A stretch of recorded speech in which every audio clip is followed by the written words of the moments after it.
इस वीडियो के थ्रू हम किंगडम ऑफ क्लासिफिकेशन रिवाइज़ करेंगे, जो बायोलॉजिकल क्लासिफिकेशन का पार्ट है।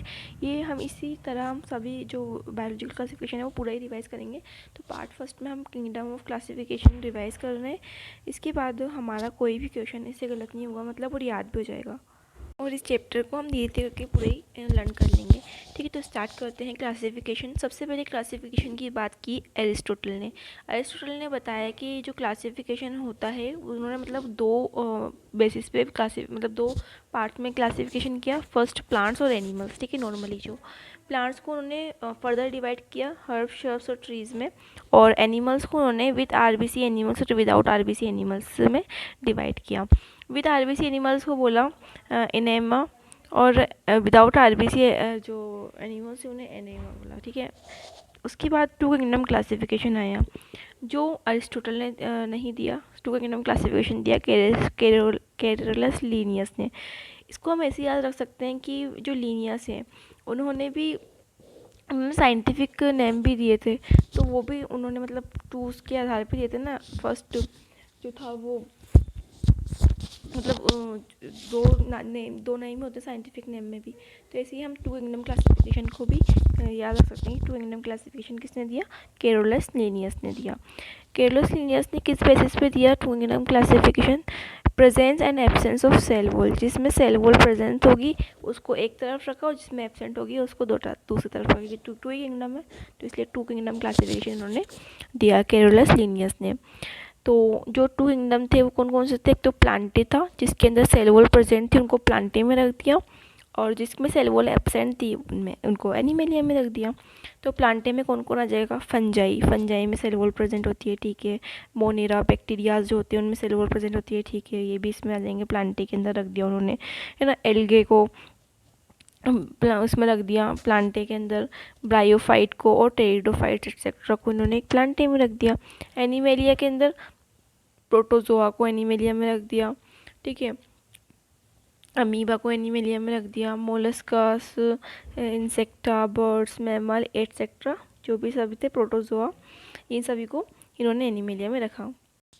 पर इसके कुछ ड्रॉबैक्स थे, क्योंकि इन्होंने जो टू किंगडम क्लासिफिकेशन बनाया था तो इसमें यूनिसेलुलर और मल्टीसेलुलर दोनों को एक साथ रख दिया था। जैसे प्लांटे के अंदर मोनेरा को और मोनेरा के साथ में फंजाई रख दिया।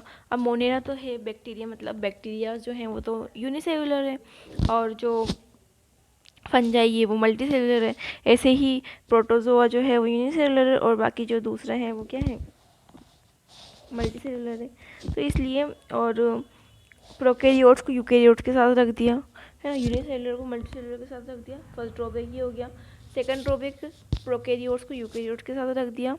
थर्ड ड्रॉबैक, लेस और मोर डिफ्रेंशिएट टुगेदर रख दिया, मतलब कि कुछ मतलब बहुत ज़्यादा डिफरेंस था दो किंगडम्स के अंदर, है ना, मतलब दो टाइप्स के अंदर, दो ग्रुप्स के अंदर, फिर भी उनको एक साथ में रख दिया, है ना। और बहुत कम डिफरेंस था दो ग्रुप्स के अंदर, फिर भी उनको अलग अलग साइड पे रख दिया। तो ये कुछ ठीक नहीं रहा, मतलब। तो इसलिए ड्रॉबैक थे। एक और ड्रॉबैक है कि फोटोसिंथेटिक और नॉन फोटोसिंथेटिक, मतलब कि हेट्रोट्रोपिक और ऑटोट्रोफिक को साथ में रख दिया गया। ठीक है, हेट्रोट्रोफिक कौन है? हेट्रोट्रोफिक जो है एनिमल्स हैं, है ना। और ऑटोट्रोफिक मतलब हेट्रोट्रोफिक में फंजाई है, फंजाई हेट्रोट्रोफिक ऑटोट्रोफिक दोनों है ना। और पर प्लांटे है वो तो पूरी तरह से ऑटोट्रोफिक है। तो ये वाला क्लासिफिकेशन भी, मतलब ये वाला जो बेसिस थी ना, उसको भी सेटिस्फाई नहीं कर पा रहा था। तो क्या क्या हम ड्रॉबैक हुए इसके? 5 ड्रॉबैक याद रखना है हमें। फर्स्ट, यूनिसेलुलर मल्टीसेलुलर को साथ साथ रख दिया। सेकंड, प्रोकैरियोट्स को यूकैरियोट्स के साथ रख दिया। थर्ड, हेटरोट्रोफिक को ऑटोट्रोफिक के साथ रख दिया। फोर्थ, लेस डिफ्रेंशिएट और मोर डिफ्रेंशिएट को साथ साथ रख दिया, मतलब कि। और फिफ्थ, फोटोसिंथेटिक और नॉन फोटोसिंथेटिक को साथ में रख दिया। उसके बाद आता है थ्री किंगडम क्लासिफिकेशन। तो टू किंगडम क्लासिफिकेशन में कौन कौन से किंगडम आए थे? प्लांटे और एनिमेलिया आते हैं। थ्री किंगडम क्लासिफिकेशन में प्लांटे और एनिमेलिया तो रहेगा ही सही, तीसरा किंगडम आ जाएगा प्रोटिस्टा। ठीक है, थ्री किंगडम क्लासिफिकेशन किसने दिया? अर्नस्ट हक्कल ने दिया, अर्नस्ट हक्कल ने दिया। ठीक है, याद रखना है नाम। On the basis of cellular structure, किस बेसिस पे दिया कि सेल्यूलर स्ट्रक्चर कैसा है, न्यूट्रिशन कैसा है, रिप्रोडक्शन और मॉर्फोलॉजी, किस किस उस पर दिया? सेलुलर स्ट्रक्चर मतलब नॉर्मल जो बेसिस देखते हैं ना, उसी बेसिस के आधार पर दिया था इन्होंने, हक्कल ने। क्या क्या, एक तो सेलुलर स्ट्रक्चर देख लिया, ठीक है, उसके आधार पर न्यूट्रिशन, मॉर्फोलॉजी और रिप्रोडक्शन, ये मतलब मोस्ट ऑफ द जो बेसिस थे ना वो सेटिस्फाई कर रहा था ये, ठीक है। तो इसके अंदर क्या दिया इन्होंने, प्लांटे, प्रोटिस्टा और एनिमेलिया, 3 किंगडम बनाए। प्लांटे के अंदर एल्गे, ब्रायोफाइट, टेरिडोफाइट, जिम्नोस्पर्म और एंजियोस्पर्म तो रखाई में आई सही। एनिमेलिया से प्रोटोजोआ को उठा के प्रोटिस्टा में रख दिया, है ना। और एनिमेलिया से प्रोटोजोआ को हटा के प्रोटिस्टा में रख दिया। और जो प्लांटे थे, प्लांटे में से बैक्टीरिया और फंजाई, उनको भी उठा के प्रोटिस्टा में रख दिया। तो क्या क्या किस चीज़ को रखा, एक तो प्रोटोजोआ को प्रोटिस्टा में रखा, पी से पी याद रख लेंगे, और फंजाई और बैक्टीरिया, क्योंकि प्लांटे के अंदर प्लांटे की जो इसके फंक्शंस थे ना उनको सेटिस्फाई नहीं कर रहे थे फंजाई एंड बैक्टीरिया, तो इसको प्रोटिस्टा में रख दिया इन्होंने, ठीक है। और डायटम डायनोफ्लैजिलेट जो है वो प्रोटिस्टा में आ गए। तो on the basis of 3 kingdom classification कौन कौन किस किस में आया, तो प्लांटे में तो जो अभी हैं वो सब चीज़ें आ गई। प्लांटे में कौन कौन सा आया, एल्गे आया, ब्रायोफाइट आया, टेरिडोफाइट आया, जिम्नोस्पर्म आया और एंजियोस्पर्म आ गया, ठीक है। एनिमेलिया के अंदर मैमल्स आ गए, इंसेक्ट्स आ गए, बर्ड्स आ गए, है ना, मोलस्कस आ गए। पर प्रोटिस्टा के अंदर क्या क्या रख दिया इन्होंने, फंजाई, फंजाई को अलग, फंजाई सबसे लास्ट में आया किंगडम, मतलब इसके बाद आया, 3rd किंगडम के बाद आया फंजाई। तो फंजाई जो है ना उसको भी इन्होंने प्रोटिस्टा में रख दिया, बैक्टीरिया को भी रख दिया और प्रोटोजोआ को। तो 3rd किंगडम कौन सा बना, प्रोटिस्टा बना। किसने दिया, अर्नस्ट हक्कल ने। प्रोटिस्टा में कौन कौन आता था, प्रोटोजोआ, फंजाई, मोनेरा, डाइएटम, डाइनोफ्लैजिलेट, इसमें से फिर आगे जाके प्रोटिस्टा के अंदर से डिवाइड हुआ नए किंगडम जो आए वो, ठीक है। अब 4 किंगडम क्लासिफिकेशन आता है, क्योंकि इसमें भी कुछ कमियां थी, है ना, फंजाई और बैक्टीरिया को साथ में रख दिया था, ठीक है। तो जो 4 किंगडम क्लासिफिकेशन था वो कार्पलैंड ने दिया। किसने दिया, कार्पलैंड ने दिया, है ना। इसका नाम इतना इम्पोर्टेंट नहीं है, फिर भी हम याद रख लेंगे क्योंकि बाय चांस क्वेश्चन आ जाए नीट में, तो है ना। तो इसमें इन्होंने क्या क्या दिया, इन्होंने प्लांटे में फंजाई को रख दिया वापस से, प्रोटिस्टा में से फंजाई निकाल के उसको प्लांटे में रखा और नया किंगडम बना दिया मोनेरा, ठीक है। तो 4 किंगडम क्लासिफिकेशन में आया हमारे पास प्लांटे, प्रोटिस्टा, मोनेरा और एनिमेलिया था। मोनेरा को जो बैक्टीरिया वाला ग्रुप था ना उसको नया किंगडम बना दिया, और प्रोटिस्टा के अंदर से फंजाई हटा करके वापस से कहाँ पहुँचा दिया, प्लांटे के अंदर पहुँचा दिया। तो 4 किंगडम क्लासिफिकेशन में ये कहानी हुई। इसके आगे आता है 5 किंगडम क्लासिफिकेशन, जो R.H. विटेकर ने दिया। R.H. विटेकर सर ने दिया 1969 में। इसका ईयर याद रखना है, कब दिया, 1969। 5 किंगडम क्लासिफिकेशन है भाई, 1900 तो नॉर्मल डेट होती है सबकी, ज़्यादातर डिस्कवरी 1900 में हुई है। 5 किंगडम क्लासिफिकेशन तो 5 में जोड़ दो 6 और 9, है ना। तो 1969 याद रखना है, R.H. विटेकर ने दिया। अब कौन सा किंगडम बनेगा, तो सबसे लास्ट में फंजाई बनाया भैया, है ना। तो अब क्या हुआ कि R.H. विटेकर ने 1969 में हमें क्या दिया, 5 किंगडम क्लासिफिकेशन दिया। बहुत सारे क्वेश्चन 5 किंगडम क्लासिफिकेशन से आ चुके हैं और आते ही हैं, मतलब ज़्यादातर question. On the basis of cell structure, body organisation, reproduction, nutrition. Cell structure कैसा है ना, nutrition, body organisation, reproduction, nutrition, ये सब चीज़ों के आधार पर दिया। जैसे 3 किंगडम क्लासिफिकेशन को भी इन्हीं सभी आधार पर दिया गया था, है ना।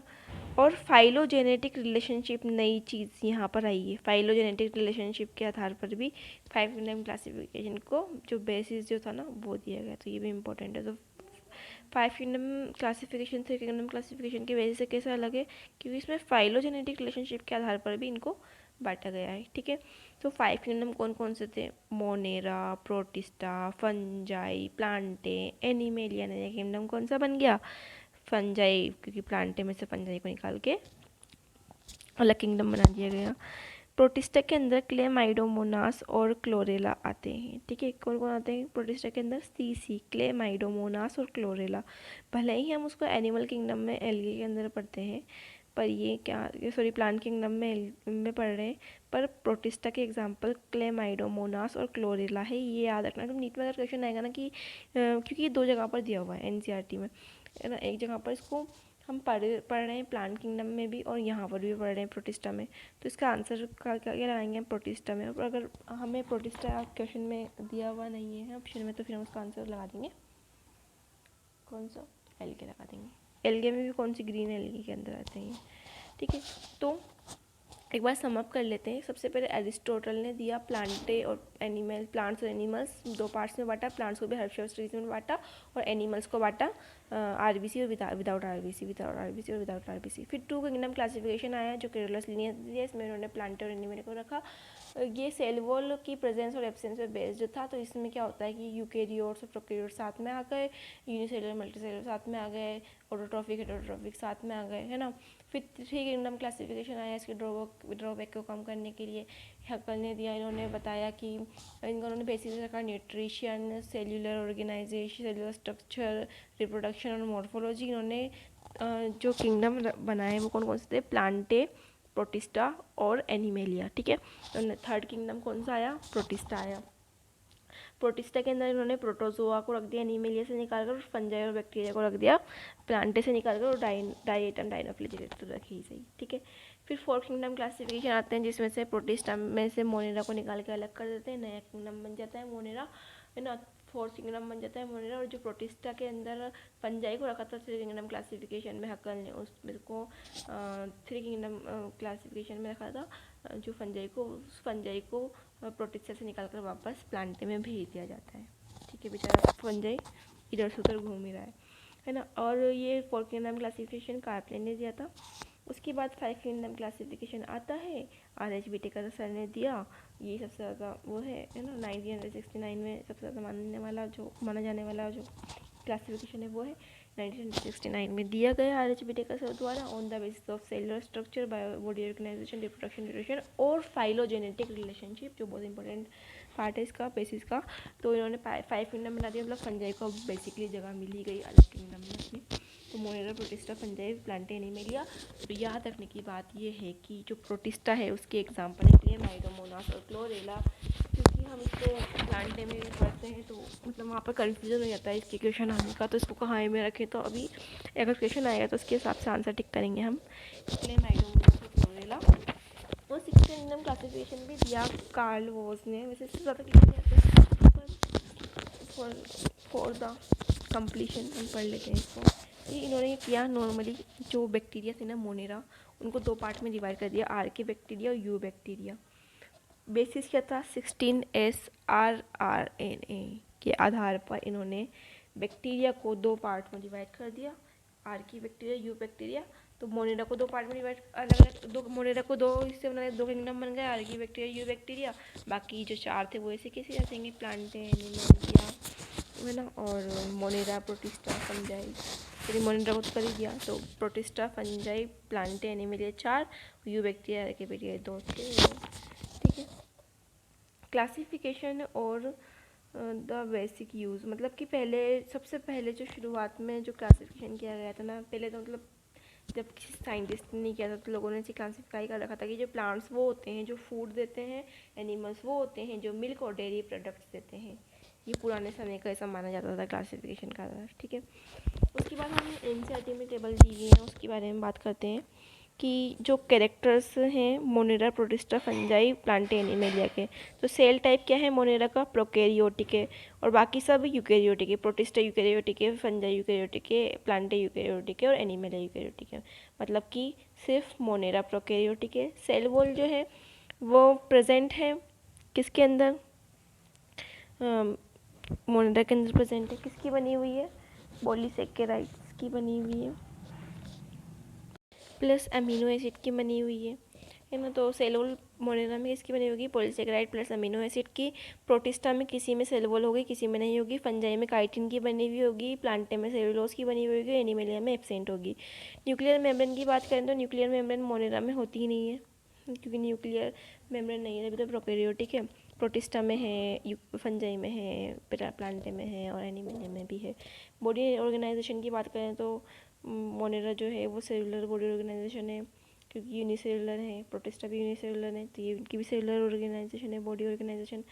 और जो फंजाई है वो मल्टी सेलुलर है ना। और जो प्लांट हैं ये भी मल्टी सेलुलर है, एनिमल मल्टी सेलुलर ऑर्गेनिज्म है।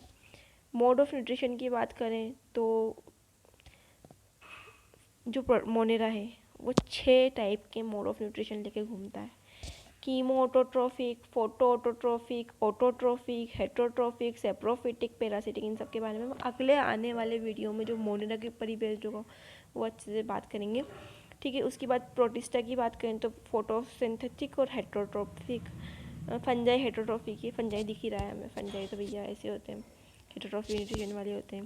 प्लांटे ऑटोट्रॉफिक न्यूट्रिशन होता है, एनिमलिया होलोजोइक या हेटरोट्रॉफिक मोड ऑफ न्यूट्रिशन होता है। इसी के साथ हमारी वीडियो कंप्लीट होता है।